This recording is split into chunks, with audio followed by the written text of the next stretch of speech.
Күндердің бір күні Қожанасырға әкесі есекті суарып келуді тапсырады. Оған Қожанасыр «Жоқ, бара алмаймын» депті. Неге? Ерінім жарылып кетіпті, деп жауап беріпті Қожанасыр. Әкесі ашуланып, есекті суаруға еріннің қандай қажеттігі бар, деп жекіпті. Сонда Қожанасыр: есек су ішіп тұрған кезде мен ішт деп ысқырып тұруым керек емес пе? Депті. Қожанасырдың баласы құдық басында отырып нан жепті де, құдыққа нанын түсіріп алып, айқайлап жылап беріпті. Үйден жүгіріп шыққан Қожанасыр: не болды депті. Баласы солқылдап жылап: наным құдыққа түсіп кетті дейді. Қожанасыр құдықтың түбіне үңіліп, суға түскен өзінің суретін көреді де ашуланып: жас баланың нанын тартып алып жегенше өле қалсаң болмай ма? Деп жерді бір теуіп жүре береді. Бір күні Қожанасыр жолаушылап жүріп, сол маңды билеп тұрған ханмен кездесе қалыпты. Хан отырып: менің Алмашұбар деген атым бар, шапқанда көзілеспейді деп мақтанады. Менің асыл текті есегім бар, ақырса даусы айшылық жерге жетеді, дейді Қожанасыр. Мен ақырғанымда қызметші нөкерлерім: құдіретті ханымыздың дауысы арыстанның ақырғанынан да күшті деуші еді. Сенің есегің менен де қатты ақыра ма? Дейді хан. Тақсыр: сіздің ақырғаныңызды естіген жоқ едім. Айқайлаңызшы, көрейін, дейді Қожанасыр. Хан тамағын қырнап алып, айқайлап қоя беріпті. Сонда Қожанасыр: тақсыр, шынында да өзіңіз менің есегімде екенсіз, дейді. Бағдарлама тауып алған бірнеше адам оның не екенін біле алмай Қожанасырға алып келеді. Қожекең әуелі сықылықтап күледі де, сонан соң отырып алып жылайды.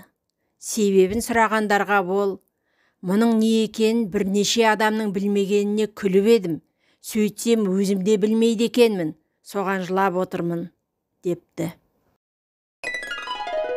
Қожанасыр бір күні әбден шөлдеген соң су алып ішпек болып, түнде құдыққа барады.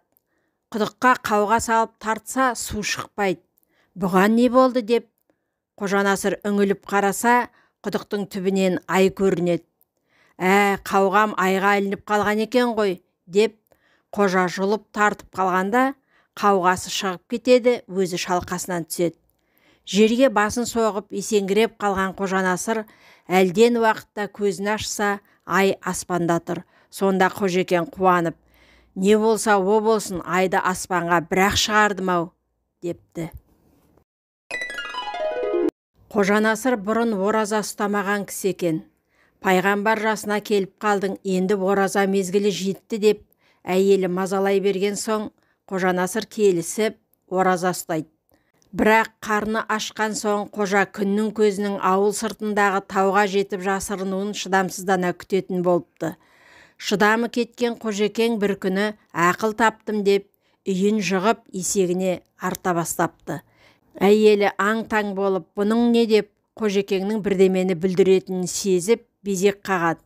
Қожанасыр: үндеме, ақыл таптым.